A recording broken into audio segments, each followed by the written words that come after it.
欢迎收看《寰宇全世界》，带您走进全世界、全球各地的观众朋友，大家好，大家平安，我是何荣。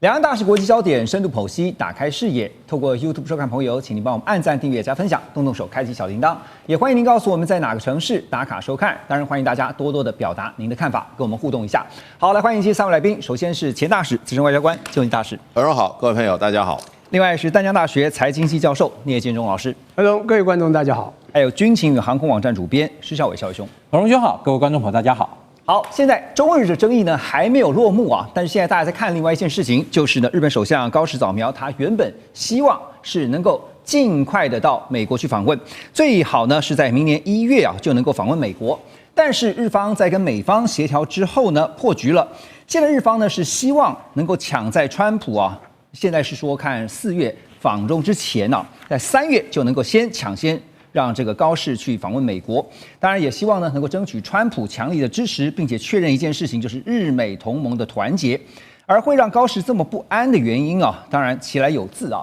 一个就是美国现在迟迟没有特别强力的表态，另外一个呢就是中日冲突更加进入到一个真金白银开始流血的经济战。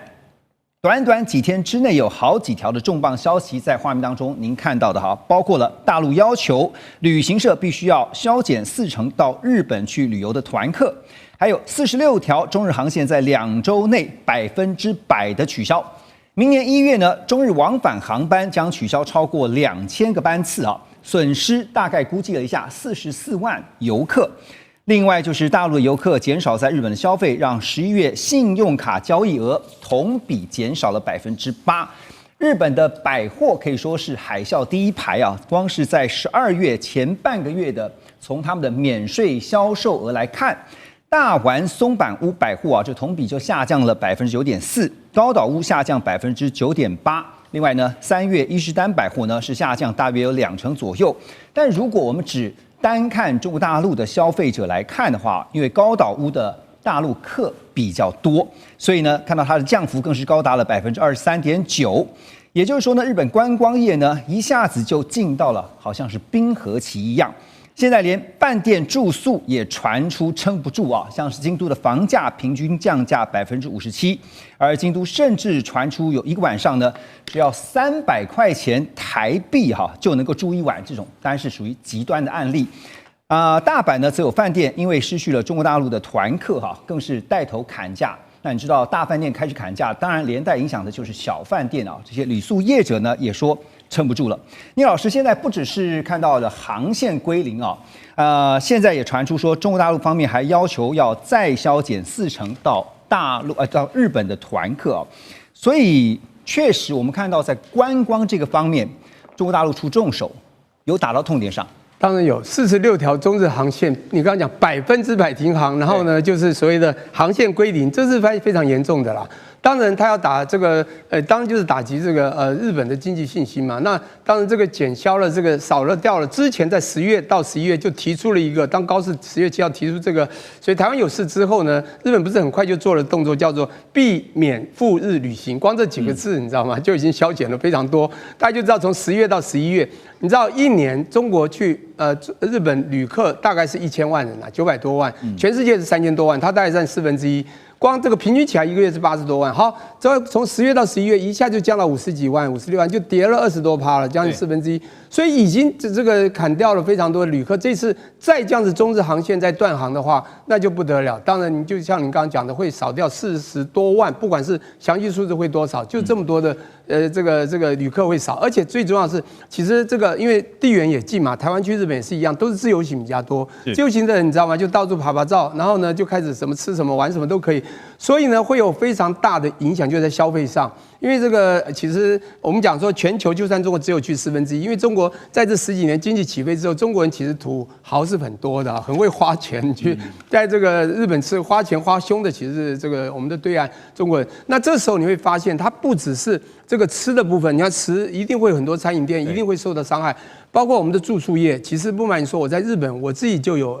合法的这个民宿啦 Airbnb 这样在做的，在澇谷雅。但重点是这个时候呢，当然我的话当然是尽量用这个西方课程。不过呢，中国人减少的话，锐减，你绝对会受到伤害。所以您刚刚讲到的前线的就是住宿啊、饮食，还有甚至买一些药，你知道吗？它非常多的药妆啊，中国人去你看满满的里面都是中国人。中国人买药是非常疯狂的，消费力很强，他们自己的药品也很强，但他们就是一种日本药，他们也会有一种这种从日的这种互相都就是有这种很强的这种药品消费力，以及其他的可爱的卡哇伊的商品哦。所以我要讲的就是说，日本经济啊，自从高市早苗在台湾有事之后，那当然中国它有非常多的力气，光靠它人口的量，你知道吗？就可以压倒这个对方。所以他这一招做到，应该会让这个日本会很痛，而且尤其在经济观光上。他现在挑这个时机啊，正好接下来大家也知道，就是要跨年。跨年完了以后呢，就是中国人这个农历春节啊，这算是放假的大旺季哈。对，所以挑在这个时间点，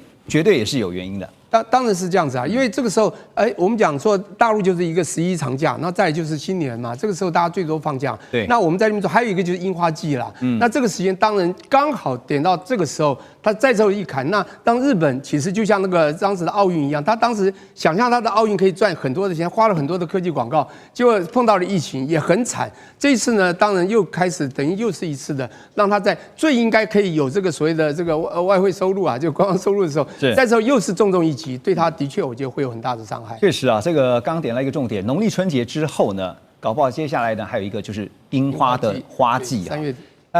当然美方的态度呢，最近也让人家觉得有点这个令人值得玩味之处哈。我先请教大使哈，怎么看美方？因为最近看到他们非常的低调，还是为了明年4月想办法一定要让川习两人见上一面才行，所以这个时候按兵不动是吗？对，不仅是明年4月，明年一整年都需要，因为美国明年的重头戏是在11月的期中选举。川普现在的状况有一点不明，虽然时间还很长，对，可是他已经步步为营了。他上个礼拜突然跑出来做了一个全国演讲，有人的分析就是说，哇，他已经感受到11月那个选举压力来了，他已经开始进行选举的这种不是布局了，已经开始竞选了。那事实上的话，美国的选举，任何国家选举，真的关键因素都在经济了，没有什么意识形态啊、政治号召，那个是经济好的时候，大家讲经济如果说有起伏的话，那当政者基本上都会受到很大的压力。大使，您说到这个点上，我们就来看哈，经济确定是这个执政者他们这个算是软肋哈，因为呢，我们刚刚特别提到说，中日之间呢，现在这个为了争议哈，还是相持不下。那现在对比呢，我们来看过去美中贸易战的这个情形啊，当时外界就有一个分析，说美国大豆的经济产值并不高，中方呢购买美方的大豆虽然占了美国出口总量的54%，但是充其量如果从金额上面来看的话，它的价值也才132亿美元，相较于美国全年货品的出口总额是2.8兆美元来说，那根本是9牛1毛。但是呢，我们却看到了中国大陆呢，透过打击大豆这个命门，逼使川普最后不得不妥协，所以分析认为呢，这可以说是经济工具化的经典案例。对美国来说，打农业就是直接打击了共和党的政治票仓。所以大使刚才特别提到了，现在对川普来讲呢，明年很重要的一件事情，2026就是期中选举啊。那回过来看这次对日本的做法，反制措施几乎是刀刀见骨，而且都是指向观光啊。观光确实是日本的软肋。在大使分析之前呢，我提供给大家一个数据哈，就确实啊，日本的观光对于日本的整体 GDP 的贡献呢，是7.5%，在2024年啊，最新的数据是如此。另外呢，它是日本重要的出口产业，因为观光收入呢超越了半导体、钢铁，成为日本在汽车以外的第2大出口品，所以我们就非常清楚了，打观光就打对了。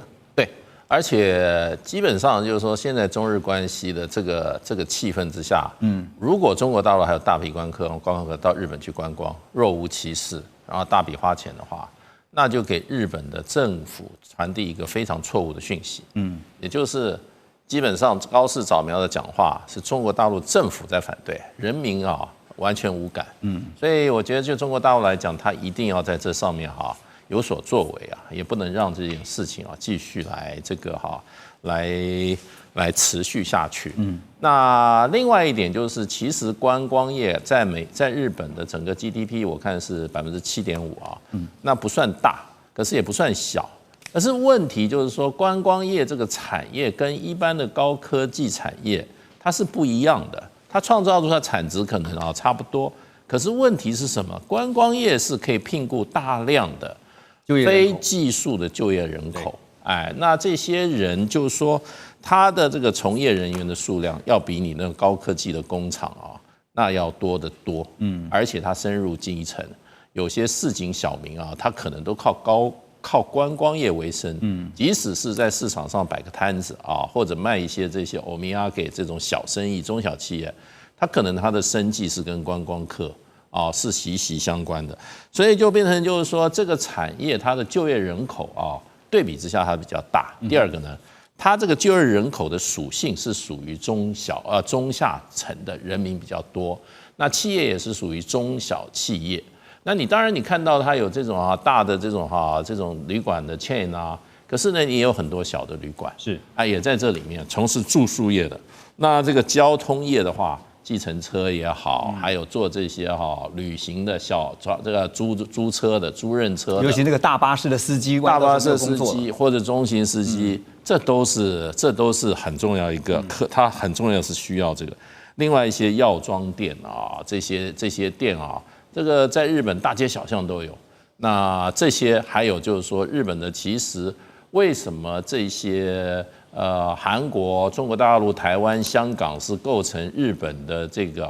观光客的主力？我觉得最主要就是什么？对这个我们中国人来讲的话，不管两岸加上香港，就是汉字。对，你看到那个药妆的东西你不会跑错店。另外一方面还有就是说，这个饮食习惯比较接近。那个双方都是酱油 base 的。我常常讲就是说，西餐跟中餐最大的不同就是西餐以牛油做 base， 那么中餐呢，亚洲餐饮酱油以酱油做 base。对，你在日本你不会觉得那个食品跟我们差太多。对，所以就变成这些都是小商贩、小餐馆，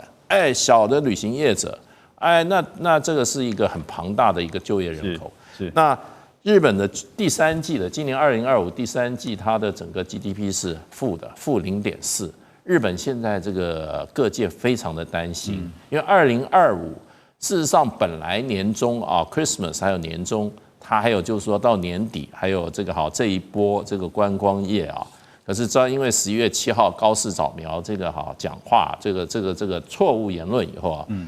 事实上，对日本的这个观光旅客立刻就跌了30%，那现在还在继续增加。对，那所以就变成第4季的日本的这个 GDP 可能会更糟糕。数字现在还没看出来，会更糟糕。那其实日本人虽然有一些反观光客可是我是因为以前常去日本观光，我告诉你啦，不管是京都、福冈、东京大阪。这些地方，我跟你讲，满街都是观光客，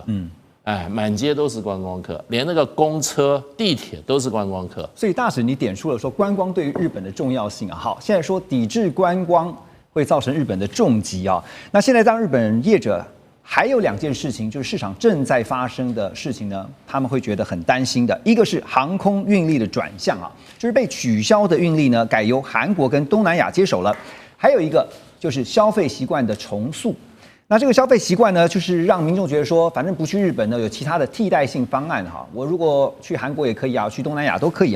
那去韩国的游客人数呢，因此创下了历史新高。那也因此呢，让日本的旅游业者担心呢，万一这个替代性的功能一旦完备了以后，就算未来中日政治降温了，市场也未必会回头。所以现在出现了这个市场上面的日本替代的趋势那接下来怎么看这波冲击？这个日本替代的这个问题，当然在短期之内对日本的观光业或对日本的民间，我相信冲击一定是非常大的。但当然这也是一个很微妙的一个情况啊，就是说，的确它会造成短期之内日本的这个观光收支啊那个降低。什么是日本替代的？其实啊，就是从大陆的这个角度来讲，我现在呢就鼓励我们的国民出国观光的时候不要去日本啊，你去韩国、去东南亚、去哪边寻找这个所谓的替代方案，就把原先我们对日本的这个观光的这个花费降到最低。然后呢，把这些钱用到其他地方，因为其实不可否认就中国大陆的这个观光客，它的购买力非常非常强。我记得大概10年前这个爆买这个词就是用来形容这个中国大陆的观光客在日本购买那种到处收购这种东西的这样一个情况。为什么？因为毕竟大家都知道，就是大陆做的东西，有时候大陆的这个人自己本身有时候信心有点不够嘛，总会觉得舶来品这个品质更好等等，所以他们一旦去日本、去香港等等，就是完全显现一个爆买的这样一个状况。但这个时候，如果说我们今天把这样一个，就是说从大陆的这个政府有意的就是要把这个消费跟旅游这个导向其他这个市场，某种程度来看，你会不会有点觉得有点觉得熟悉啊？为什么当年那个韩国跟因为要那个同意美国部署萨德这个飞弹的时候，当时韩国已经被这样过了一次。所以那在这个情况下，那你说其实韩国当时受到多大的冲击？的确冲击也相当大。那你说日本现在有没有相当大的冲击？我相信一定也很大。但是我们看看香港，我大概刚好2个礼拜前去了一趟香港，我也注意到一件事情：香港市面上大陆观光客少了非常多，反而是反过来的，都是香港人礼拜六、礼拜天跑去深圳这个度周末。为什么？因为两地的物价差很大，那大陆人嫌贵，然后就不去。但是其实对于香港人来讲，或者说其实我觉得现在很多日本人来讲，可能通常也有大概类似的这样想法，反而觉得市面这个清净不少，然后整个环境也这个品质也提升不少。所以你说这个后面这个中国大陆它这个趋势会不会变成一个经济包围政治？那我相信中国大陆它是希望透过这样的方式来达成对高市的这个政权的这样一个压力。但是从